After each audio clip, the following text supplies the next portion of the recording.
Bonjour à toi. Avant de te laisser écouter ton tirage du mois de décembre, je voulais te rappeler que j'ai créé l'atelier Renaissance, qui se tiendra en ligne du 8 décembre 2024 au 12 janvier 2025. 5 semaines pour transformer ta vie et en redéfinir les bases grâce au programme intense que je t'ai préparé. 3 séances individuelles avec moi, 6 coachings de groupe et des exercices personnalisés à réaliser chaque semaine pour enfin te mettre à la première place de ton existence et vaincre la peur de ne pas réussir tes projets. Envie de faire partie du voyage? Contacte-moi vite car les places sont limitées. Prends bien soin de toi et profite bien de ton tirage du mois de décembre. Salut ma chère Vierge, j'espère que tu vas bien, j'espère que tout se passe bien pour toi. On se retrouve aujourd'hui pour ton tirage du mois de décembre et je vais tout de suite commencer avec une carte, très chère Vierge, une carte et on va demander quel va être ton défi du mois de décembre. On commence fort. On commence fort. Allez. Oh. On a beaucoup de ce genre de cartes pour ce mois-ci. Ok. Qu'est-ce qu'on a ici? On a le baiser, on a le bisou baveux, de quelqu'un qu'on n'aime pas beaucoup, qui nous fait, voilà, des yeux. Ok. Qu'est-ce que ça va être ton défi? Moi, j'y vois deux choses. J'y vois par rapport à toi, de toi à toi et de toi envers les autres. Première chose, il peut y avoir des personnes autour de toi, parce que là, c'est clairement relationnel, il peut y avoir des personnes autour de toi qui sont très hypocrites avec toi, en fait. C'est vraiment une carte d'hypocrisie qu'on a ici. Donc des personnes qui ne te disent pas la vérité, des personnes qui font des salam-alek, des personnes qui... Enfin bref, tu as compris le principe. Dans tous les cas, des personnes qui mentent, des personnes qui veulent arriver à leur fin avec toi et d'une certaine manière, toi, tu les laisses faire. Et c'est une mise en garde. C'est une mise en garde qu'on a ici. Attention à ces personnes qui peuvent rôder autour de toi, en fait, qui sont pas bien intentionnées, évidemment. Hein, ça, c'est pas l'hypocrisie en général. Voilà, il y a toujours quelque chose derrière. Il y a toujours un but précis que la personne a. Attention à ces personnes qu'il y a autour de toi et qui pourraient essayer de te manipuler, en fait, pour arriver à récupérer quelque chose de toi. L'autre côté, c'est attention à ne pas l'être toi-même. Attention à ne pas être toi-même. Attention à ne pas être hypocrite avec les gens. Attention à dire les choses comme tu les ressens et comme tu les penses. Attention à ne pas rentrer dans une boucle infernale parce que tu as peut-être envie effectivement d'arriver à tes fins avec une personne. Attention à ce que tu dis, attention à ce que tu fais, attention à ne pas te retrouver dans une situation inextricable parce que on le sait très bien, dès qu'on commence à pas dire la vérité, à mentir un petit peu, après il y a mensonge et mensonge, on est d'accord, mais attention dans quelle situation dans laquelle tu pourrais te retrouver en fait. Tu vois, il y a quelque chose quand même de touchy, je dirais ici. Je dis pas forcément que tu es une personne hypocrite, mais attention à ne pas l'être. Et si tu as peut-être l'impression que parfois tu l'es, à ce moment-là, analyse cette situation-là. Et pose-toi la question, pour moi, ça va être ça le plus important, pose-toi la question, pourquoi je le fais? Pourquoi? Parce que, bon, si c'est une autre personne qui est hypocrite avec toi, j'ai envie de dire, à la limite, on s'en fiche de savoir pourquoi elle le fait. Le but, c'est toi de bloquer cette personne-là, de bloquer son énergie pour ne pas que ça t'atteigne. Mais si c'est toi qui es dans une situation où tu es hypocrite avec une ou des personnes, pose-toi la question, pourquoi? Pourquoi je réagis comme ça? Pourquoi j'agis comme ça? Est-ce que ça me fait du bien? Est-ce que finalement ça m'est utile dans la situation? Pourquoi je suis hypocrite avec cette personne? Et qu'est-ce que ça va créer? Qu'est-ce que ça va générer dans ma vie? Attention, chère Vierge, c'est pas n'importe quel défi que tu as ce mois-ci. Je pense, il va falloir que je pense, t'analyses. Alors, ça tombe bien, la Vierge, c'est quand même un signe qui analyse beaucoup les choses.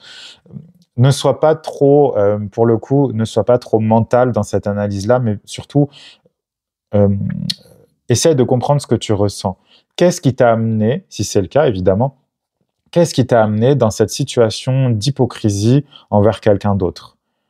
pourquoi tu es arrivé là, pour faire quoi, et est-ce que ça t'est vraiment utile?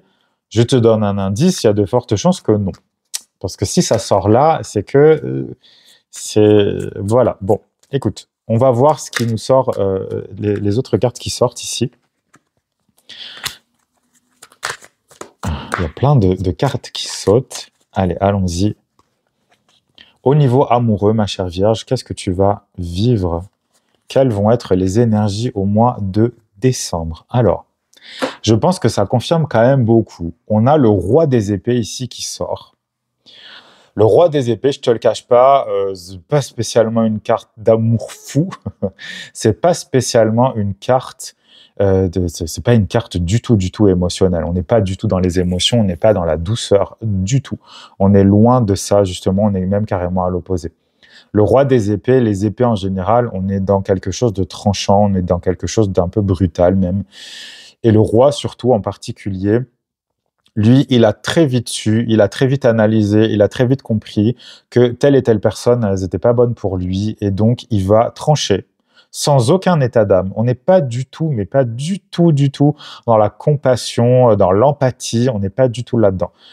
Par rapport à la première carte qu'on a tirée, moi je pense vraiment que au niveau amoureux et plus largement au niveau relationnel, il va falloir faire des coupes. Il va falloir que tu te libères, je dirais, que tu te sépares de personnes qui sont pas bonnes pour toi. Ça, si tu es en couple, évidemment, ça peut vouloir dire qu'il y a des choses à mettre à plat.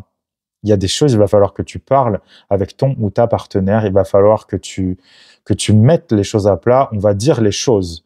On va dire les choses comme elles sont et on va même insister parce que pour moi, il y a un manque de communication énorme qu'on a retrouvé d'ailleurs dans la première carte, dans le baiser, là, le baiser tout baveux, tout vilain. Il y a un manque de communication, ma chère Vierge. Il faut que tu dises, il faut que tu arrives à sortir ce que tu ressens, il faut que tu arrives à sortir tes émotions, même si là, tu vas me dire, oui, mais on est dans des épées, mais justement, on est dans le domaine de l'amour, donc il y a des choses à dire. Si tu te sens pas bien dans une relation, il faut le dire, il faut en parler, il faut en discuter. Et peut-être même d'ailleurs que la personne en face de toi a exactement la même envie, mais n'est pas... attention à la froideur, ma chère Vierge, parce que ça, on est quand même dans une carte de froid.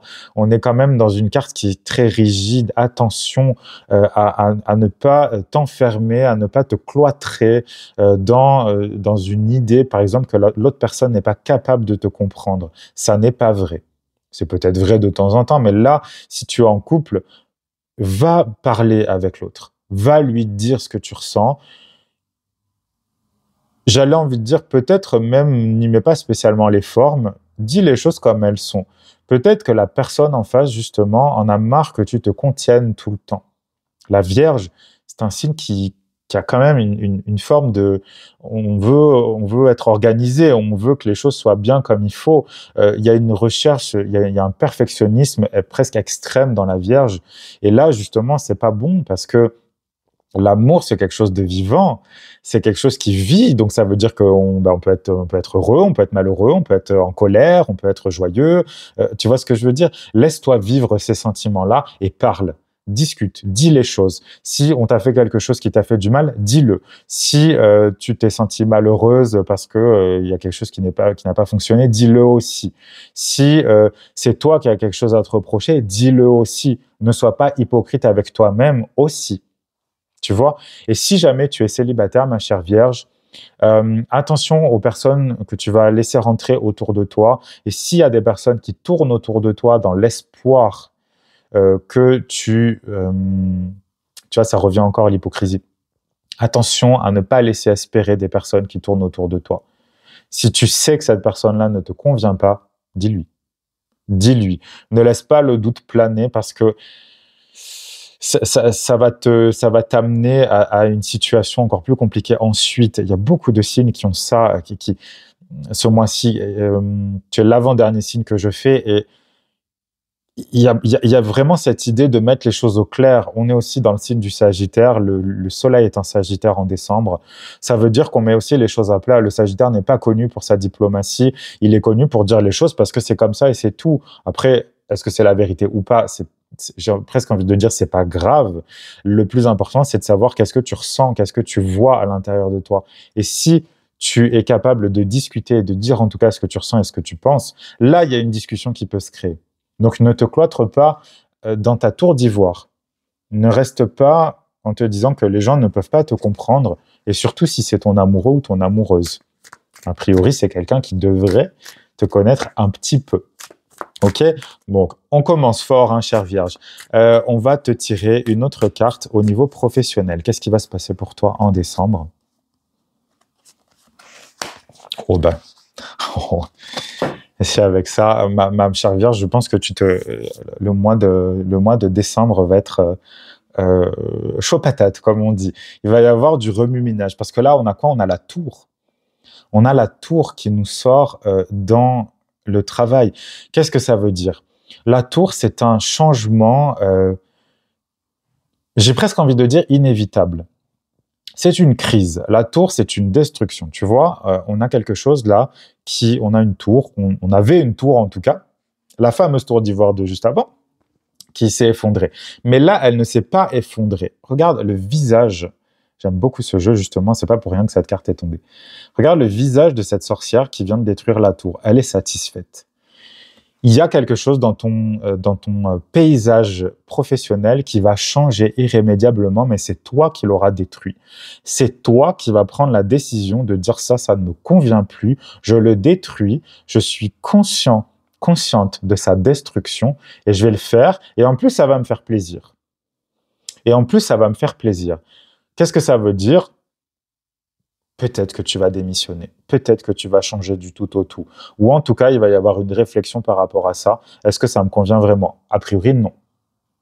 A priori, il y a quelque chose qui fonctionne pas du tout au niveau professionnel. Et décembre va être le moment de mettre à plat dans le sens figuré autant que dans le sens propre, parce qu'on va tout casser, on va tout détruire. Il y a besoin de ça. La tour, c'est une destruction, certes, qui peut être désagréable, mais c'est une destruction absolument nécessaire qui donne naissance à quelque chose de nouveau ensuite. Mais j'ai presque envie de dire que la douleur est nécessaire pour passer à autre chose, d'accord? Mais dans tous les cas, ça va y avoir du sport avec ça. Encore une fois, que tu sois, j'allais dire célibataire, non, que tu sois salarié ou que tu sois à ton compte, il y a des choses à détruire, il y a des choses qui ne fonctionnent pas, il y a des choses que tu dois absolument revoir, remanier, parce que ça marche pas, tout simplement. Et si ça marche pas, on va pas s'entêter, encore une fois, on va pas s'entêter avec ça. Mais si tu es salarié, imaginons que tu as un ou une collègue qui n'a pas été bien avec toi, qui n'a pas été correct, qui t'a amené des problèmes, c'est peut-être ça aussi, hein. Il y a peut-être aussi une volonté de partir loin de cette entreprise. C'est ça. Et si tu es à ton compte, et imaginons que tu es un patron ou une patronne et que tu as des employés en dessous de toi, ça peut très bien vouloir dire que tu vas prendre la décision de les mettre dehors. Parce que il y en a besoin, en fait. Il y en a besoin. Allez. L'enseignement du mois, on a la même carte que pour le signe du Scorpion, c'est-à-dire les arts sexuels. Alors, tu vas me dire, qu'est-ce qui se passe ici? C'est une carte qui nous parle de créativité. C'est une carte qui nous parle de la confiance qu'on va avoir en soi, qu'on va avoir dans son pouvoir personnel, dans son pouvoir de créativité. Je fais un parallèle avec tout ce qu'on a vu jusqu'ici. Cette carte, elle nous parle d'une puissance intérieure, d'une puissance, j'ai envie de dire, viscérale. C'est vraiment dans les tripes, en fait, que tu vas la trouver et tu as besoin de la laisser sortir. Je pense vraiment que tu t'es enfermé dans quelque chose qui ne te convient plus par souci, par recherche extrême du perfectionnisme. Et tu t'es bien rendu compte que ça ne fonctionnait pas parce que malheureusement, j'ai un scoop pour toi, ma chère Vierge, la perfection, ça n'existe pas. Voilà. Donc, Fais les choses qui te font vraiment vibrer, fais les choses que tu aimes vraiment, fais les choses qui te donnent des orgasmes, en fait. Voilà, parlons clairement. Que ce soit au niveau amoureux, soit avec vraiment une personne qui te convient, qui vibre vraiment comme toi, qui a vraiment envie d'aller, de marcher sur le même chemin que toi. Au niveau professionnel, si ça te convient pas, tu changes, tu fais autre chose. C'est très intéressant parce que j'ai eu la même chose, un petit peu le même truc pour le signe des poissons, qui est ton signe opposé. Il y avait la même chose avec le signe des poissons, qui disait, fais ce que tu veux faire et fais ce qui te fait vibrer. Aie confiance en toi et vas-y. Et s'il y a quelque chose qui ne te convient pas, même si tu as un signe de terre, ma chère Vierge, tu restes un signe mutable, c'est-à-dire un signe adaptable. Et donc, si un travail ne te convient pas, eh bien change.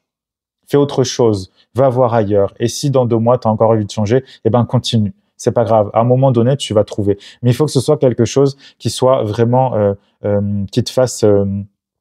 ça fait des étincelles, des petits papillons dans le bidou, tu comprends? Donc on est là-dedans, là. L'enseignement, ça va être ça, de laisser cette passion t'envahir et d'arrêter de toujours vouloir être toute droite et toute rigide, ma chère Vierge, ok? Laisse la passion entrer à l'intérieur de toi, rentrer dans ta vie, tu verras que ça va tout changer. Ça va tout changer, ok? Je te souhaite le meilleur, ma chère Vierge, pour tout le mois de décembre et on se retrouve le mois prochain pour un nouveau tirage. Bye!